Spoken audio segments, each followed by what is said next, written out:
ஒரு கொல்லன் ஒருவன் ஒரு சாதாரணமான ஒரு இரும்பு தொண்டை முதலாவது கரத்தில் எடுத்துவிட்டு தன் மனதிற்குள்ளே ஒரு வடிவத்தை அமைத்துக் கொள்ளுகிறார். இரும்பு துண்டாக இருக்கும் பொழுது அந்த இரும்பு துண்டை பார்த்தா அப்படியே இதை ஒரு அருவாவா பார்த்துக்கலான்னு சக மனிதர்கள் ஒரு இரும்பு துண்டா பார்க்கும் பொழுது அந்த கொல்லன் மட்டும் அந்த கம்பி எப்படி பார்ப்பார் தெரியுமா? ஒரு நல்ல அருவாவா அல்லது நல்ல ஒரு உபகரணமா அவர் பார்ப்பார். தன் மனதிலே ஒரு திட்டமிடுவார். இந்த இந்த கம்பி துண்டிலே அல்லது இரும்பு துண்டிலே இப்படி ஒரு காரியத்தை செய்ய வேண்டும் என்று மனதிலே அவர் நினைப்பார். இந்த காரியத்தை மனதிலே நினைத்தவுடனே இந்த கம்பி துண்டு அல்லது இரும்பு துண்டு எங்கே எதை வந்தடையும் தெரியுமா? நெருப்பு குண்டுக்குள்ளே வந்து அடையும். நல்லா நீங்க கவனிக்கணும். எந்த தனி நபர் மேல் தேவன் ஒரு விசேஷமான ஒரு திட்டத்தை வைக்கிறாரோ அது இந்த இரும்பு துண்டு மாதிரி தான். எந்த இரும்பு துண்டின் மேல் கொல்லன் ஒரு விசேஷித்த ஒரு காட்சியை மலையாளத்தில் சொன்னா ஒரு காட்சப்பாடு அப்படின்னு சொல்லுவான். ஒரு ஒரு ஒரு ஒரு ஒரு மனதிற்குள்ளே ஒரு உருவத்தை வந்தடைகிறாரோ அந்த கம்பி துண்டு என்ன செய்யும் தெரியுமா? அந்த இரும்பு நேர எங்க போயிரும்? நெருப்பு குண்டுக்குள்ளதான் போகும். இப்ப அந்த நெருப்பு குண்டு சொல்லும், ஐயோ நான் இதுவரைக்கும் நல்லா இருந்தேனே, இதுவரைக்கும் சமாதானமா இருந்தேனே, இதுவரைக்கும் எனக்கு எந்த கஷ்டமும் இல்லையே, ஐயோ இந்த கொல்லன் என்னை கையில் எடுத்த பிறகுதானே இவ்வளவு வேதனை, இவ்வளவு பிரச்சனை, இவ்வளவு கஷ்டமெல்லாம் எனக்கு வருது அப்படின்னு அந்த இரும்பு துண்டு ஆரம்பத்தில் நினைக்கும். ஒவ்வொரு முறை அவர் வெளியில் எடுத்து அதை அடிக்கும் பொழுதும் இந்த இரும்பு ஜீவன் இருந்தா எப்படி யோசிக்கும்? உனக்கெல்லாம் ஒரு மரியாதை, உனக்கு எல்லாம் இருதயம் இருக்கா ஐயா, எம்மை சூடாக்கினாய் அடிக்கிறாய், சூடாக்கினாய் அடிக்கிறாய். எது வரைக்கும் இது மறுபடியும் அந்த இரும்பு துண்டு அந்த நெருப்புக்கு போகும் தெரியுமா? இந்த கொல்லனுடைய மனசிற்குள் இருக்கிற அவருடைய இருதயத்திற்குள் இருக்கிற அந்த பிக்சர் இருக்கு தெரியுமா?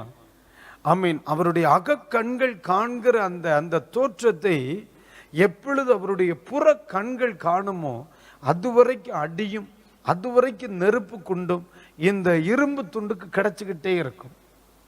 சில நேரங்களில் நல்ல ஜெபிக்கிறவர்களா இருந்தாலும் சில நெருப்பு குண்டுகளை கர்த்தர் அனுமதிக்கிறார். நன்றாய் ஊழியம் செய்கிறவர்களா இருந்தாலும் சில நேரங்களில் சில நெருப்பு குண்டுகள் நமக்கு அனுமதிக்கப்படுகிறது. சில நேரத்தில் எதிர்பாராத நேரத்தில் சில அடிகள் நம்ம மேல விழுது.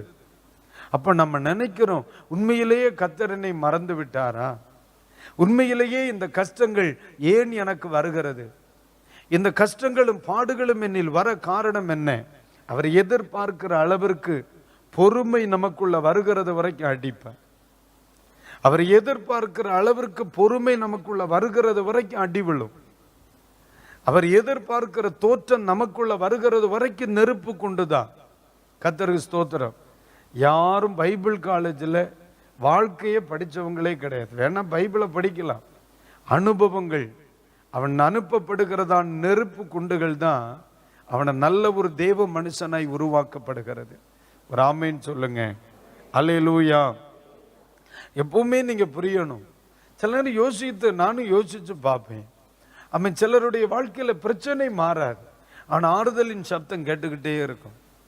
பாடுகள் அப்படித்தான் இருக்கும், நெருக்கங்கள் அப்படித்தான் இருக்கும், உபத்திரவங்கள் அப்படித்தான் இருக்கும், கஷ்டங்கள் அப்படித்தான் இருக்கும். ஆனா ஒவ்வொரு முறை ஆலயத்திற்கு வரும்போது பயப்படாதையா, கலங்காத, நான் கூட இருக்கேன், கலங்காத, நான் கூட இருக்கேன், நீ திகையாதே, நான் கூட இருக்கேன். இந்த வார்த்தைகள் பின்னாலேருந்து கேட்டுக்கிட்டே இருக்கும். சரி, தைரியமா போ, ஆண்டவரும் கூட வருவார், நான் உன்னை அனாதையா விட மாட்டேன். ஆண்டவருடைய வார்த்தைகள் பின்னால கேட்டுக்கிட்டே இருக்கும். நானே சில நேரத்தில் யோசிப்பேன், இப்படி பேசுறதை விட்டுவிட்டு அந்த அற்புதத்தை செய்திருக்கலாம்ல. இப்படி பேசி ஆறுதல் படுத்துறதை விட்டுட்டு அந்த விடுதலை அவங்களுக்கு கொடுத்திருந்தா வேதனையே இல்லாம இருப்பாங்களே, கண்ணீரே இல்லாம இருப்பாங்களே, நெருக்கமே இல்லாம இருப்பாங்களே. ஆனா ஆண்டவர் சொல்லுகிறார், அப்பா பிரச்சனை இல்லாம இருப்பாங்க, அதே நேரத்தில் திராணியற்றவர்களாய் இருப்பார்கள். ஆமென். பிரச்சனையே இல்லாம நீ திராணியற்றவனாய், பலனற்றவனாய், திடனற்றவனாய், ஆரோக்கியமற்றவனாய் இருக்கிறத விட நெருக்கத்தின் நடுவிலே எதையும் செய்ய திராணி உள்ளவனாய் இருப்பதைத்தான் கர்த்தர் விரும்புகிறார். ஆமென் சொல்லுங்க. அல்லேலூயா. அப்போ இந்த இடத்துல கவனிங்க, சில உபத்திரவங்கள் நம்மை திராணி உள்ளவர்களாய் மாற்றுகிறது.